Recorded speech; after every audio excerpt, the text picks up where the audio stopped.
Hugo, je suis comédien et marionnettiste et avec Sylvia, qui n'est pas là à l'image forcément, on co-dirige la compagnie La Mandale. Je crois que je me considère plus comme un créateur de spectacle que comédien, interprète. On a créé notre compagnie, donc La Mandale, et on crée des spectacles. On se retrouve bien évidemment à faire beaucoup de choses diverses au sein de cette compagnie, de l'administratif, de la diffusion, de la construction de décors. C'est aussi ça qui est bien dans le métier, c'est de faire plein de trucs différents.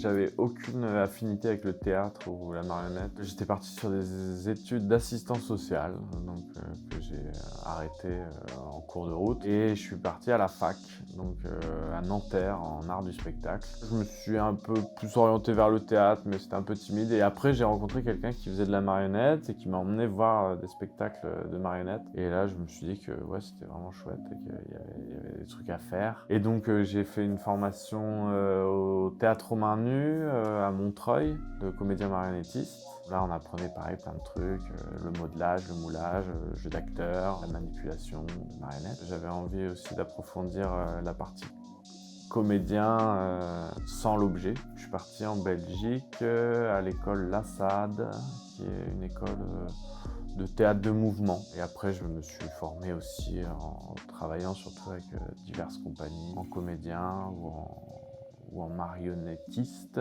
Et je me suis aussi formé à la technique, une formation de régisseur, assistant régisseur général. Au bout d'un moment, oui, on a monté notre compagnie, donc avec Sylvia, et nos propres spectacles. Ça fait quelques années que ça va. C'est bien. Après avoir bien galéré. Il peut y avoir, du bureau, donc de l'administratif, des choses comme ça. Si on est en phase de résidence, donc ça veut dire qu'on n'est pas chez nous et qu'on se dédie corps et âme à la création.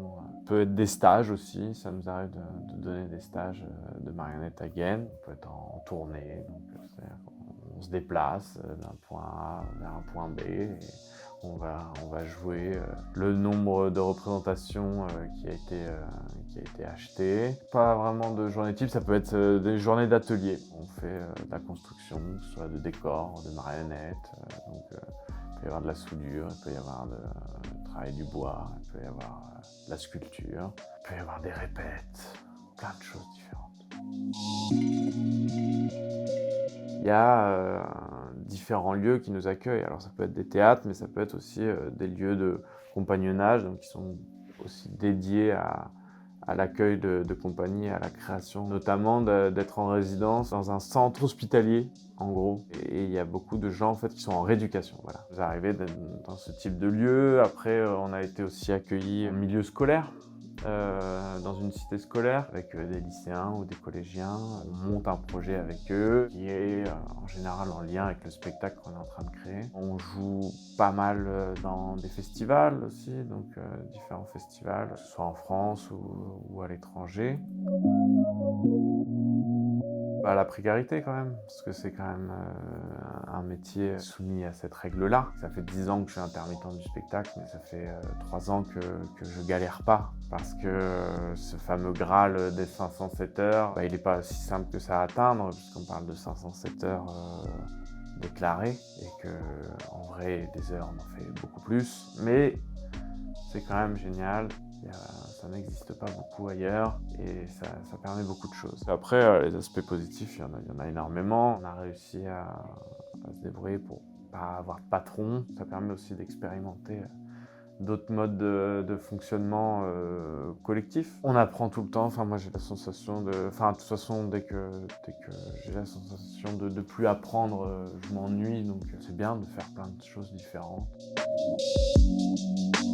C'était à l'issue d'un spectacle qu'on avait joué. Il y avait un bord plateau. Donc un bord plateau, c'est quand les comédiens restent après le spectacle et donc discutent avec les spectateurs. Et donc il y a un jeune qui prend la parole à un moment. Il fait non, franchement, c'est pas mal. Non, franchement, c'est bien ce que vous faites. Mais je comprends pas pourquoi vous faites ça dans des théâtres. Ce que je veux dire, c'est que vous faites des trucs bien et vous n'êtes pas connus.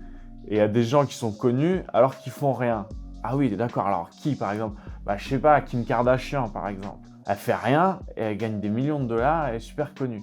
Franchement, vous, vos trucs, vous devriez les faire à la télé. Et bah nous, ça nous a donné la piste pour le spectacle qu'on a fait après. Et donc je sais pas s'il regarde la vidéo un jour, merci.